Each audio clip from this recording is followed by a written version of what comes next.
For anyone working in the investment funds area, you will know that the ESG issue is one of the defining issues of our time. But does it create as many problems as it solves? Today we're seated opposite the team from ESGWize. Good afternoon to Shivam, Rashi and Anand. Shivam, good afternoon. Good afternoon, Chair. So Shivam, what does ESGWize actually do?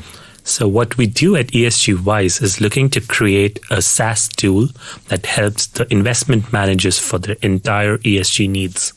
And what kind of needs do they have?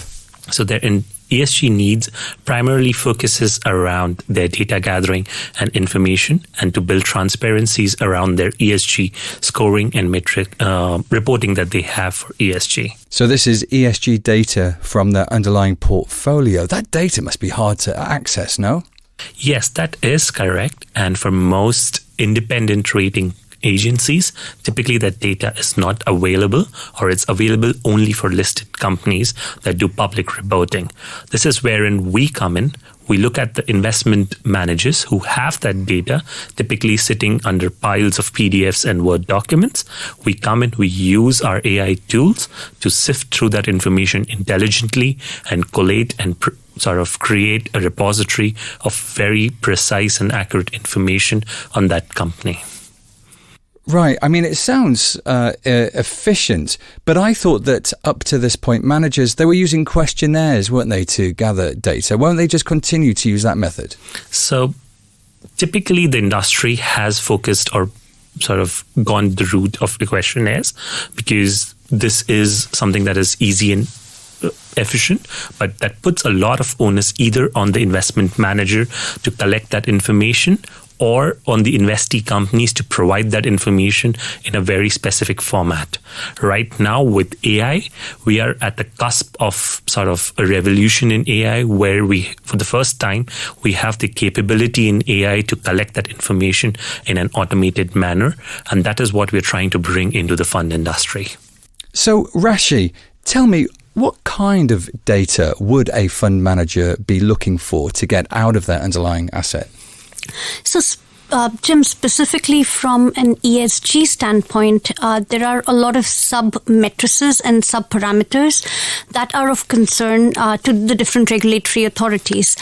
So, for instance, specifically looking at E, investing managers would be interested in knowing what kind of impacts on biodiversity or waste management or water management their investee companies have, and those are the kind of data points that investment managers today need to collate and start to report on. And unfortunately, there is no one single document that contains all of this information readily packaged for them to just pick and choose from. There are multiple documents that are released by an investee company over the course of the year, and that data keeps updating, right, with every quarterly report. And that starts to create a lot of challenges for the manager to be able to provide the most accurate representation of that data to the regulatory authorities and, in fact, even to their investors. In your experience of working with managers, are we now at the stage where everyone is working with the same sort of matrix when it comes to need analysis? That is a very good question, Jim. And unfortunately, the answer is no, because the regulations are still in their nascent stage and they're being formulated.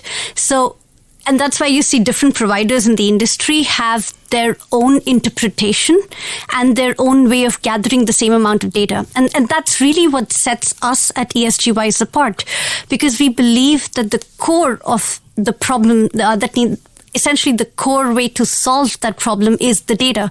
If you have the right data, you can roll it up into whatever fashion to be able to report on different matrices. And hence, that's what our core offering is, to really focus on how do we most efficiently and optimally gather that data. Yes, Shivam. So if you look at most of these rating providers, you have such amount of discrepancy between different rating agencies. However, from an investment manager's perspective, the truth lies between what he reports and what his investors are looking at for what they value. And this is wherein the onus of reporting the ESG scores finally lies with the investment manager.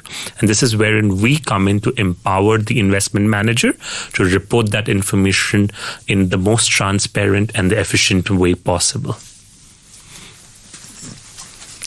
And also, Jim, if you see in the industry, some of the bigger managers, they have built their own analyst team, they have built their own ESG team and their own metrics and methodologies where they have the resources and capacity to provide such kind of solutions. But it's a simple number game. You know the number of managers, a number of funds in Luxembourg as a one of the jurisdictions, and globally, all the medium or small managers are not able to provide the same, and they are all looking for a solution. And that is where we come in as a SaaS tool to automate and enable the smaller managers to do something similar, like all their bigger counterparts are doing. Now, in terms of the industry parties that you work with, I thought that up to this point, ESG reporting, it was all about helping people clean their data before it went to the regulator. Are you addressing a different part of the value chain? Absolutely. So, like going back to the point on what Rashi and Shivam were mentioning before, is the onus is on the manager. They're collecting the data. And then they are sitting on raw data.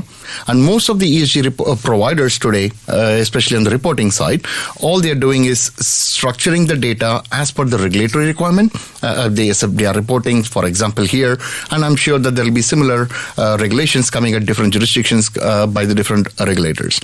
So what we are trying to do is, how do they gather the data? So we are earlier on the on the food chain, and we make sure that you do it right the first time. So at the gathering stage, we enable the managers to make sure that the data lake is clean so that it can be used in any form or any providers for any of the reporting needs.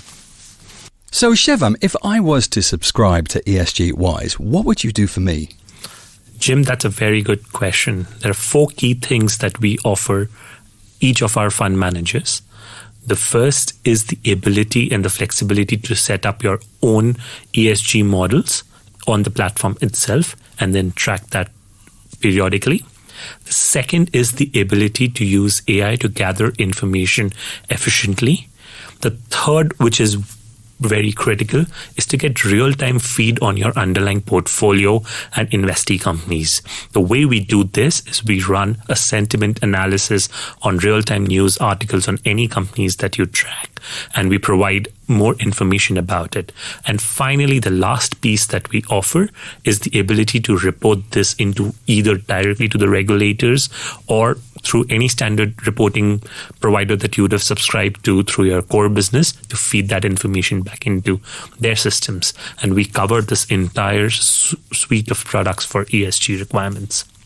Now, some people outside of the funds industry, they hear all of this talk about ESG, but they're not really convinced or compelled that it's actually making a meaningful difference for investors or perhaps for the world. Do you see yourselves as being part of the movement to helping make data meaningful? I would actually answer it in a different way. So if you see the ESG consciousness, there have been managers who are doing that for the last 30, 40 years, right? So suddenly, from one day to the other, because there is regulations coming up, now people are going and saying, we are Article 8 or Article 9 compliant, but then the investors are actually asking, like, why were you not ESG before, right? So you have to take a step back and see that why is this drive and why are all managers now coming up with these solutions? It's not that they are coming up with the solutions now. It's only now we have started measuring how they are doing. So it's not like this is something new which is coming up. It's been existing, and now we are only looking at how they are being measured. What we also believe right now is that ESG investing has existed in some format even before these regulations came in. However, we're right now at a tipping point where the investors are also looking to demand from their fund managers, etc., that how ESG compliant are you, or what are your ESG scores? And I think this is where we're at that tipping point that it's going to go mainstream, and we will start seeing that impact when you see a differential pricing for an ESG compliant company versus a non-ESG compliant company. You have capital allocations in the right sectors of the society.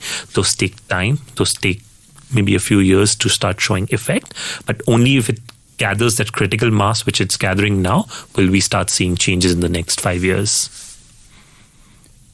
Now, Shivam, what is your contribution to the team? What are you doing? So I primarily look after the technology and the AI piece within the team. I help sort of look at how we are building the entire system to be sort of scalable, to be efficient, and to be easily used by these fund managers. Fantastic. And Rashi, what is your contribution? So, Jim, I look at the operations of ESGWize. We have a team based out of India that really supports the AI technology and essentially our human intervention team and our reviewers, and managing the entire operations out of India and Luxembourg. That's predominantly my area of expertise. So, Anand, what's your contribution to the team? Well, Jim, I actually am in charge of sales and business development, based out of Luxembourg, and I'll be more, industry facing, making sure that the industry trends and the requirements are converted into actual business requirements for our technology and operations team to kind of deliver the services that we are working on. Excellent. That was the team from ESGWize. Anand, Shivam and Rashi, thank you very much. Thank you, Jim. Thank you, Jim. Thank you, Jim.